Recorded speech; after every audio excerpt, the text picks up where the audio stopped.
አንገትን ይዘን ስልኩና ብሩን ወስደን አንዱ ከኔ አባሪ አንገት ሲይዘው እኔ ደግሞ ሂጄ ከኪሱ ስልክ ነበረው ወሰድኩት። ይሄድ ነበር በጉርማታ ነበር አንጋር ነው እዛ ስልክ ወሰደን በል የሚል ነገር ድምጽ ወጣ። ከዛ አንግ ተደረግን ማለት ነው። እኔም ባለቤቴም አንድ ላይ ቢሞት በወቅቱ ምንም አይመሰለኝም፣ ግን እሷ እንደዚህ ሲያንገላጡ ከኋላ ሄዱ በማነቅ መሬት እያንፈራፈሩ ራሳቸውን እንዲስቱ ካደረጉ በኋላ መሬት ላይ ይመጣል።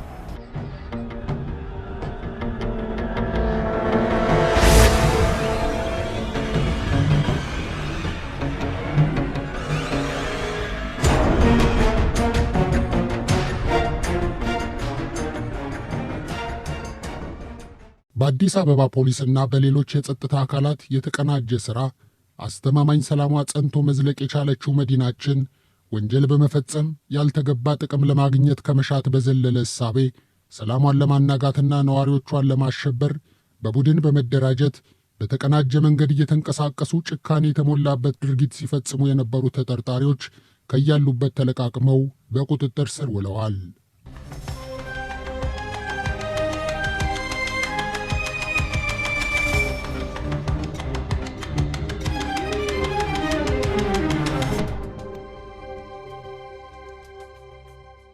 ባለፉት 9 ወራት ውስጥ የሰዎችን አንገት እያነቁ ራሳቸውን መከላከል በማይችሉበት አቅም ውስጥ እንዲገቡ እያደረጉ የያዙትን ንብረት ዘርፈው ሲሰወሩ የቆዩ 34 ተጠርጣሪዎችና በእነዚህ ተጠርጣሪዎች የተዘረፉ ንብረቶችን ተቀብለው ሲገዙ የነበሩ 8 ግለሰቦች ተይዘው ምርመራ ተጣርቶባቸዋል። የፈረጠመ ጉልበታቸውና ማናለብኝነት የወለደው ጭካኔያቸው ከሕግ በላይ የሚያደርጋቸው መስሎ የተሰማቸው ቢሆንም የሕግ ጉልበት እንደሚበልጥ አምነዋል። መጠጥ እየጠጣን ነበር። ከዛ ሄድን። ጠዋት ነበር፣ ሰክረን ነበር። በዛ እና እንሂድ እንደዚህ ሰው እንቀማለን አሉ። ሄደን ቀምተን ወሰድን። ስልክ ሸጥ ነው። እኔ ከኋላ ወርጄ ከገናት ነው የሚባለው ልጅ ሀኜ ሀጋ እኳቸው ሁለቱንም እኔ ወንዱን ያዝኩ፣ እሱንም ሴቷን ያዘ። እንደዛ ከዛ ሩጠን መኪና ውስጥ ገብተን አመለጥን። ፊጋ አካባቢ ነው። ጠዋት 11 ሰዓት አንድ ግለሰብ በበዳ ግለሰብ በእግሩ እየሄደ ነበር። ከዛ ወደ ጨለማ ገባና አንዱ ከኔ አባሪ አንገት ሲይዘው እኔ ደግሞ ሂጄ ከኪሱ ስልክ ነበረው ወሰድኩት። ጠዋት ነው ማለት ነው። ከዛ ሄድን። እኛ ደግሞ አራቱን እንምንሄደው። ከዛ አንዱ አንገቱ ይዛል፣ አንዱ ሹፌር ነው፣ አንዱ ደግሞ ሰው ይጠብቃል፣ አንዱ ደግሞ ይፈትሻል ማለት ነው። ኪስ በየካ ክፍለ ከተማ ነው። በእንትን አካባቢ በየቀለም እንትን ነው የኮቶቤ በዛ አካባቢ ነው። ኮቶቤ አልፋ በዛ እየሄድን ነበር። እኛ 3 ሰው ሆነን እዛ ሄደን እየተመለስን አንድ ሰው ነበር አግኝተን እሱን አንገቱን አንቀን ስልኩን ወሰድን። እዚህ ቦሌንኪል እዛ አራቱንን ሰው መንገድ ላይ የሄደ አንገትን ይዘን ስልኩና ብሩን ወስደን እኔ ሹፌር ነኝ የነበርኩት እና 3 ልጆች ደግሞ ከኔ ጋር ከዛ 2ቱም ወርዶ ነው አንገም ይዙ። ከዛ እኔ በዛን ሰዓት እነሱ አንጋርጎ ሲገቡ እኔ እጃቸው ነው ሄዱ። እነዚህ ወንጀል ፈጻሚዎች በለየት ባለ መልኩ በቡድን በመደራጀት ብቻ አይደለም አቅማቸውንም ከፍ በማድረግ በተሽከርካሪ በመንቀሳቀስ ጦር መሳሪያም በመጠቀም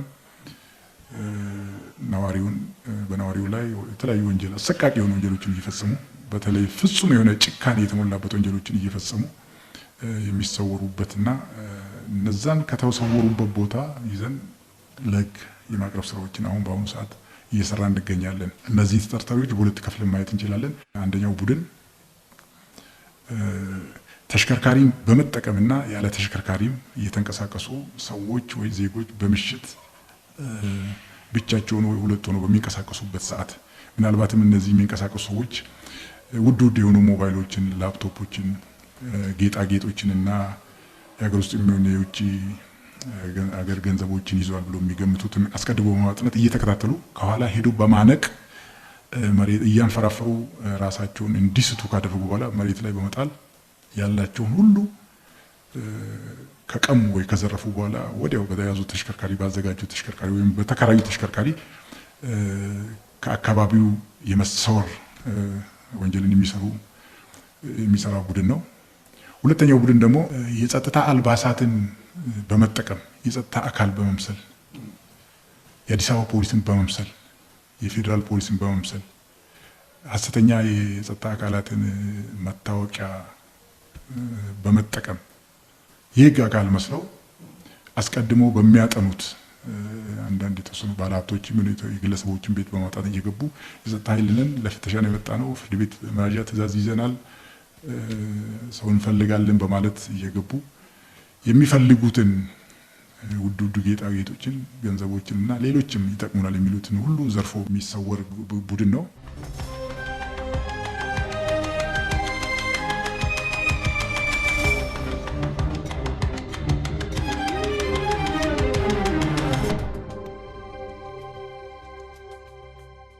የእነዚህ ወንጀሎች መፈጸም ፍንጩ የታየው በቦሌ ክፍለ ከተማ ቢሆንም በሌሎች የተለያዩ ክፍለ ከተሞችና አካባቢዎች ተመሳሳይ የወንጀል ድርጊት ስለመፈጸሙ የሚያመላክቱ መረጃዎች በመገኘታቸው የምርመራ ሥራው በአዲስ አበባ ፖሊስ የማዕከል ወንጀል ምርመራ ክፍል እየተመራና አቅጣጫ እየተሰጠበት ውጤት ላይ መድረስ ተችሏል።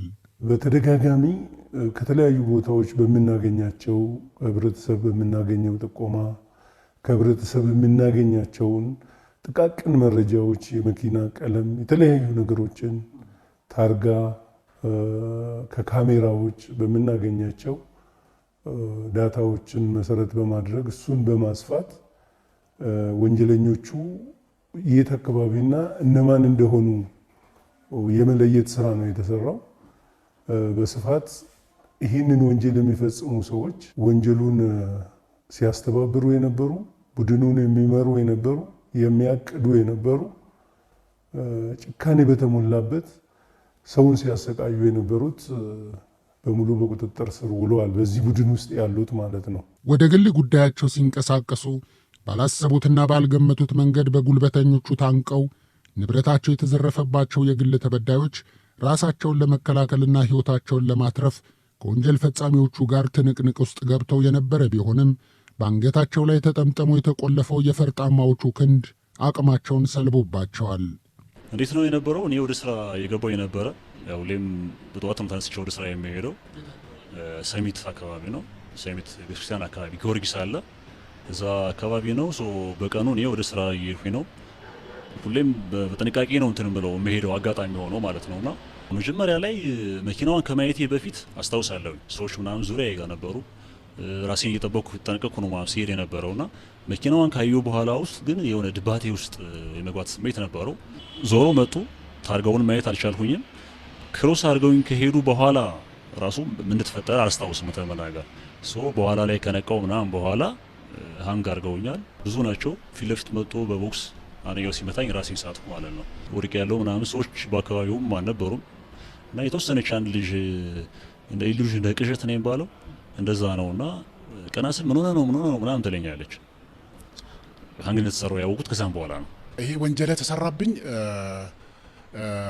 ሰንሼን የአረጋውያን መጦሪያ አካባቢ ነው። ሁለተኛ በር ማለት ነው ሰሚት እና ጠዋት ጥቅምት 26 12 ተኩል ላይ ነው ይሄ ነገር የተፈጸመብኝ ማለት ነው። እና ከቤት ስወጣ ከቤቴ 200 ሜትር ይሆናል ከቤቴ ወጥቼ ማለት ነው። እና ሲከታተሉኝ ነበረ። በአንደኛው የጎረቤት ሰው መስለው ተከታተሉኝ እስከ መኪናው ድረስ በቪክስ መኪና ነው የመጡት። አንደኛው ከመኪና ጀርባ ቆሞ ነበረ፣ ሁለተኛው ደግሞ ገቢና ውስጥ ነበረ። እኔ እነሱን አይቼ ነው አለፍኩት።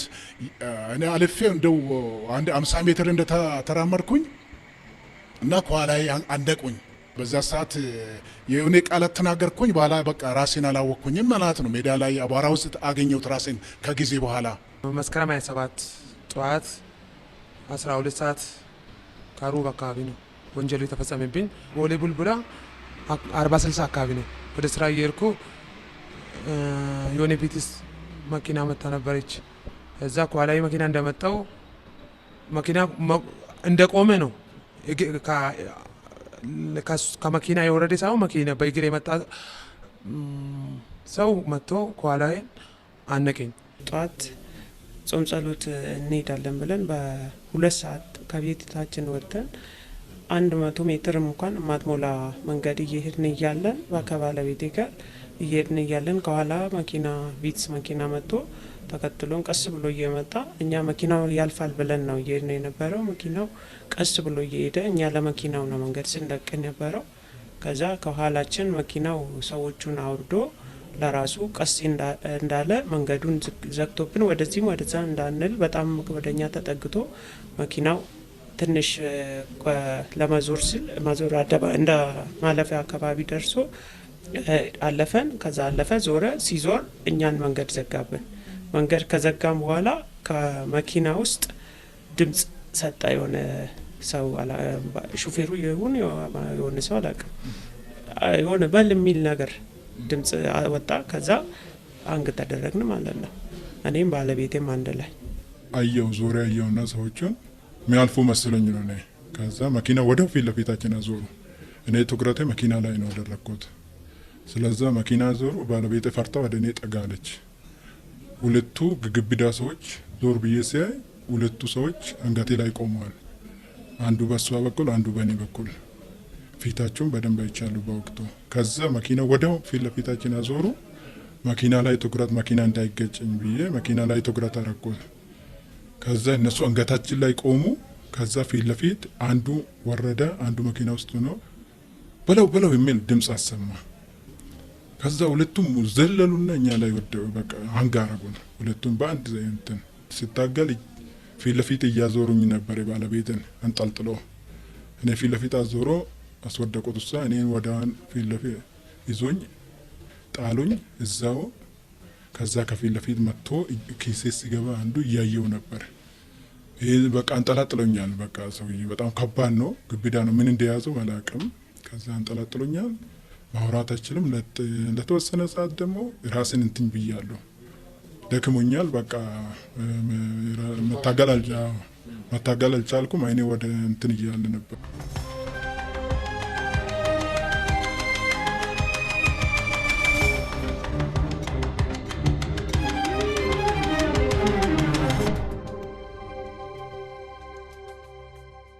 በፖሊስ ቁጥጥር ስር የዋሉት ተጠርጣሪዎች ብዛት በአጠቃላይ 42 ሲሆኑ በእነዚህ ተጠርጣሪዎች ላይ 56 የምርመራ መዝገብ ተደራጅቶባቸዋል።